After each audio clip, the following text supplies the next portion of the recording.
Welcome back to Investigate Joe Rogan, the podcast where I fact check and investigate things that have been said on the Joe Rogan Experience for some reason.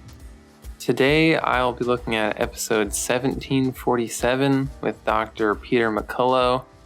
Obviously this was a pretty controversial episode and there is a lot to talk about, so I have no time to discuss my long absence.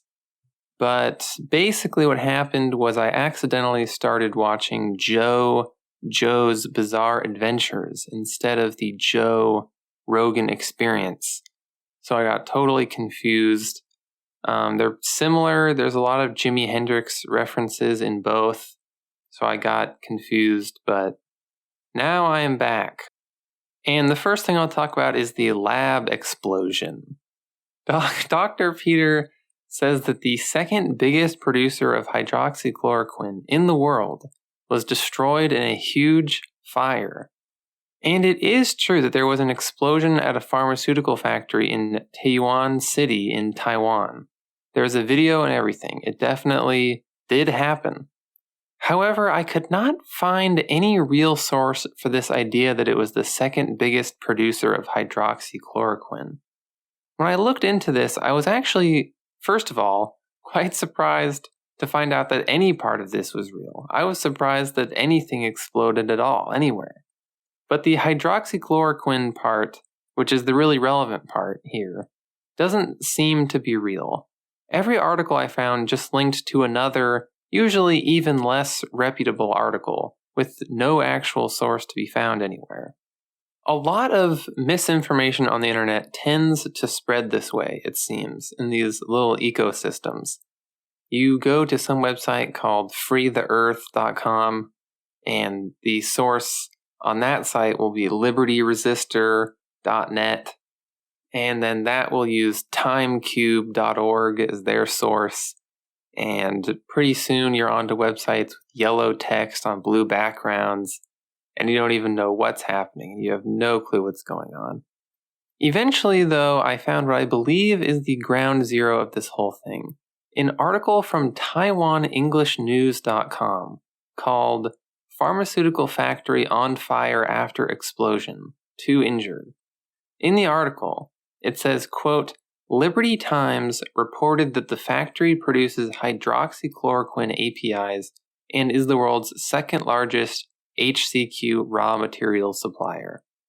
I thought I had at last found the actual source, but they don't link to this supposed Liberty Times article. I went to the Liberty Times and I couldn't find anything even mentioning hydroxychloroquine.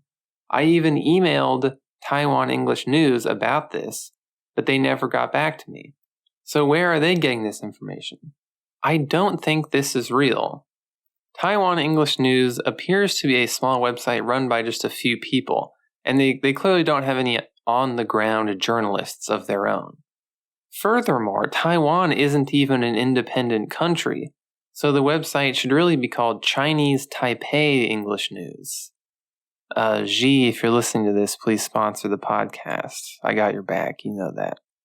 This is one of the things Dr. Peter points to as evidence of a grand conspiracy, and there's really nothing there.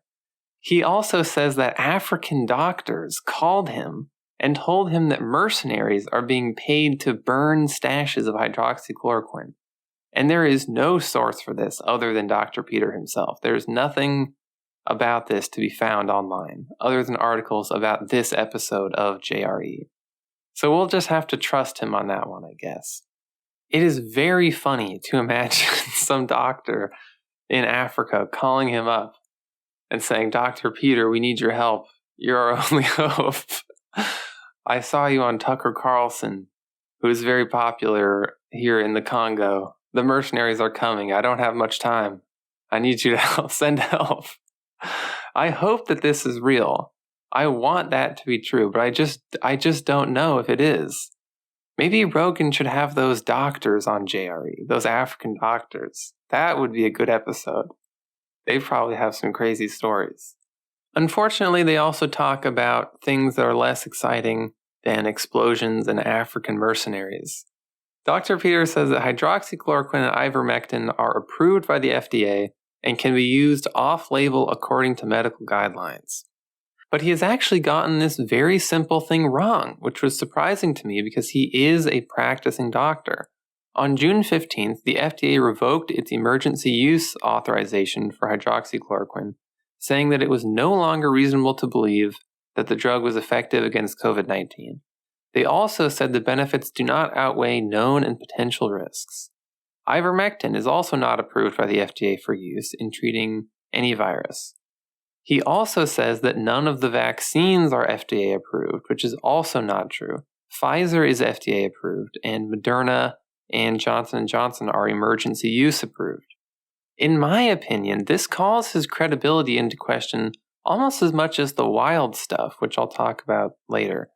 I mean, shouldn't a doctor who actually sees patients and uses this stuff all the time know about this? This guy doesn't even know what the rules for the drugs he gives his own patients are. Later on, he says that the reason hydroxychloroquine was banned for a while was just because of 2 small studies.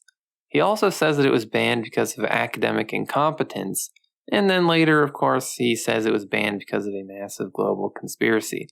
But for now, I'll just talk about the idea that it was banned because of 2 small studies. This is not true. The recovery trial, which was the most influential study in giving hydroxychloroquine a bad name, involved 11,000 patients. The authors wrote, quote, "The recovery trial has shown that hydroxychloroquine is not an effective treatment in patients hospitalized with COVID-19. Although it is disappointing that this treatment has been shown to be ineffective, it does allow us to focus care and research on more promising drugs."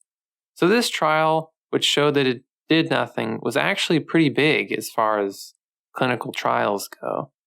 Dr. Peter also says that all these other countries like Japan, Mexico, India, etc., are all using hydroxychloroquine and ivermectin, and basically America is just sitting here like a bunch of idiots not using it, and everyone's laughing at us. But this is not true. When you look up stuff about this, Japan is the country that comes up the most. And there were a lot of people talking about how they supposedly use ivermectin all the time. But it all just goes back to a guy named Haruo Ozaki, the chairman of the Tokyo Medical Association. In an interview, this guy said that ivermectin should be used. The Tokyo Medical Association is just a local professional organization, though. It's not connected to the Japanese government or even like a university or a research company or whatever. Ivermectin isn't a widespread thing in Japan. This one guy just wants it to be. Imagine if you were a Japanese person and you were watching JRE, and then you thought, wow, I guess in America they're treating COVID by telling people not to be fat and taking vitamin D. Wow, it's crazy. Well, that's not exactly, a widespread thing in America. I cannot tell you how many times I've looked up something for this podcast, and it all just goes back to one random guy. It's pretty interesting how these things sort of snowball. Later, Dr. Peter says that The Lancet, which is a major medical journal, made a fraudulent paper about hydroxychloroquine. This paper, he claims, was sponsored by a mysterious company that then disappeared along with the paper. The paper, which was called Hydroxychloroquine or Chloroquine with or without a macrolide for treatment of COVID-19, a multinational registry analysis, actually said that hydroxychloroquine might be dangerous, and then they retracted it. They officially retracted it. It's not hidden. You can go find this right now, and it says retracted. He should be happy about this, really. There's one less paper criticizing hydroxychloroquine in the world. Also, it wasn't funded by a shady company that doesn't exist anymore. It was funded by Brigham and Women's Hospital, which is a real hospital that you can go to. It has not disappeared. At least it's still there for now. African mercenaries may try to bomb it, now that I've called attention to it like this. On a side note, at around this time in the episode, he refers to The Hill as, quote, a Republican journal, which I'm pretty sure they would not appreciate. He also talks about betadine, whatever it's called, and the idea that the real best thing to do about COVID is to just spray some stuff up your nose and gargle antiseptic. This is kind of the latest thing in the alternative COVID universe. There's really no reason to think that this works. Betadine makes a diluted version of this stuff that is intended to be gargled and is for sore throats. And even they have come out and tried to get people not to do this for COVID-19. They said, quote, betadine antiseptic products have not been demonstrated to be effective for the treatment or prevention of COVID-19 or any other viruses. And if anyone stands to profit from this idea, it's them. If this became a widespread thing, if this became the sort of default thing to do after you get home from being in public, they would make tons of money, probably more than they ever have before in history. So if even they're saying you shouldn't do it, then it's probably not a great idea. He says that Bangladesh has basically no COVID because they're all doing this, which isn't true. That's not a real thing that's happening. He probably should not go to Bangladesh, in fact, because you can get arrested there for spreading what they perceive as misinformation about COVID. So he probably would not have a good time in Bangladesh. Now, one of the bigger things Dr. Peter brings up in this episode that a lot of people were pushing back against is the idea that asymptomatic people can't spread COVID. This is almost certainly not true, as I think most people know. A paper called SARS-CoV-2 Transmission from People Without COVID-19 Symptoms analyzed 8 different COVID studies and wrote that, quote, in this decision, analytical model of multiple scenarios of proportions of asymptomatic individuals with COVID-19 and infectious periods, transmissions from asymptomatic individuals was estimated to account for more than half of all transmissions. Another paper called Quantifying Asymptomatic Infection and Transmission of COVID-19 in New York concluded that, quote, using an epidemiological model that includes testing capacity, we show that many infections are non-symptomatic but contribute substantially to community transmission in the aggregate. Even if you don't really care about these studies, just think about it like this.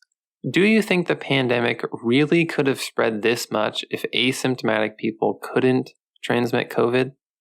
If the only way you could transmit COVID was if you had all the symptoms? To me, that just doesn't seem plausible, because I think the vast majority of people would not interact with people if they had the symptoms, especially early on at the height of the pandemic. The other big thing he said that got pushback from people was that you can't get COVID twice. He says the CDC director said you can't get COVID twice as well. Even Joe Rogan was skeptical of this, and he says that he knows people who have had COVID twice. Since this interview, he has told other guests that he doesn't think this is real. This is the hill that Rogan is taking a stand against Dr. Peter on, for some reason. The idea that the pandemic was caused by Bill Gates didn't really pique his interest, but this was a red flag for Rogan. You can, in fact, get COVID twice. There are all kinds of studies showing this. The biggest one I could find was published in the New England Journal of Medicine and is called Severity of SARS-CoV-2 Reinfections as Compared with Primary Infections. It confirmed 1,300 reinfections among 353,000 people who got COVID-19 in Qatar. My theory as to why this in particular bothered Rogan is that he likes things that he's had a real-life experience with. It's kind of a meme at this point how he'll frequently say, oh, a buddy of mine. Rogan's anecdotal evidence went against Dr. Peter on this one, and I think that's why he was willing to push back and question a little bit. Dr. Peter says that he has gotten the vaccine, but he also says that the vaccine basically does nothing. He says it really doesn't help very much. But until some crazy new variant that instantly kills everyone comes along, this is really not true. A CDC study that was released on June 7th showed that fully vaccinated people were 91% less likely to get infected. And there was a bunch of studies like this with similarly very high numbers. But what's more interesting than those sorts of studies, in my opinion, is the high percent of people now dying of COVID that are unvaccinated. According to AP News, 99% of the people now dying of COVID are unvaccinated. All sorts of other people have given similar numbers. You can look up a bajillion sources for this. Of course, AP News is just a bunch of liberals who probably don't know what they're talking about.